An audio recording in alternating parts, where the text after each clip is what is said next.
Den kritik, vi hører fremlagt i dag, hvad siger du til den?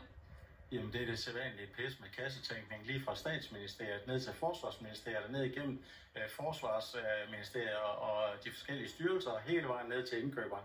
Det er den samme kassetænkning hver gang. Altså, hvis jeg skal købe 10 Peugeot 208 biler, så går jeg ud til Peugeot-forhandleren og spørger, hvad de koster. Og så er der en pris, og så skal jeg jo ikke lave en analyse, der varer 3 eller 6 måneder, og så forventer prisen den samme om 3 eller 6 måneder. Prøv så at kigge på krigsmateriel, der måske stiger med inflationen gange 5, 10, 15 gange, fordi at alle går ud at købe. Så skal man altså ikke vente ret lang tid. Så behøver man overhovedet ikke at lave særlige løsninger. Og det er det, man hele tiden gør i Danmark. Man hiver det i hovedet og hale hele tiden og venter med det.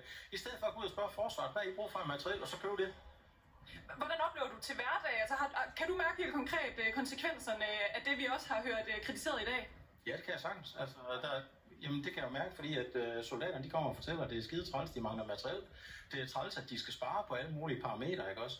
Og man kan godt sige, at forsvaret har jo fået flere penge. Vi har ikke rigtig set dem ude. Selvom man har fået flere penge fra 23 så nu til 24, så har man budgetteret med for mange aktiviteter, og man har også forventet, at der var flere, der sagde op. Og i øvrigt så har man måske glemt, at der var en overenskomstforhandling, der udmøntede noget den første i 4.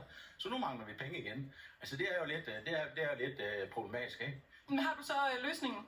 Jamen løsningen det er at gå ud og så sige til forsvaret fra Folketinget, fra statsministeren, hvad skal der til for at I kan passe på Danmark? Og så sætte sig ned og sige, det er det her vi skal have købt, og så køber man det. Og så lader man være med alt muligt med, at nu er det ikke smart at købe artilleri i Israel. Det er jo ikke ligeglad med, hvor man køber det. Om så man købte det i Nordkorea, altså det er også pisse upolitisk korrekt. Men hvis de nu havde det bedste artilleri, hvis det for eksempel var det. Eller hvis man skal købe både, okay, kan vi vente på at have en skibsindustri i Danmark? Det er fint for et industrieventyr. Men kan vi vente 2-3 år på at få bygget de både? Kan vi vente på at få lavet ammunition op i Elling? Det er sådan hele vejen igennem. Altså kom nu i gang med at købe det der. Der er lavet et rammebudget, få brugt de penge. Det er super nemt, jeg kan bruge dem til i morgen. Det er jo ikke første gang, du har kritiseret forsvaret, du er selv ansat. Hvorfor bliver du hængende? Jamen, det er det samme svar, som jeg gav sidst. Hvis alle gav op på dag 1, så var der ikke nogen af os tilbage. Så var hele forsvaret, de jo gået hjem. Så der er nogen af os, vi hænger ved. Det er jo heller ikke en hemmelighed. Du har tidligere udtrykt din bekymring i forhold til rekruttering, altså forsvarets ry og rygte. Hvordan tænker du, I står nu, set i lyset af det, der er kommet frem i dag?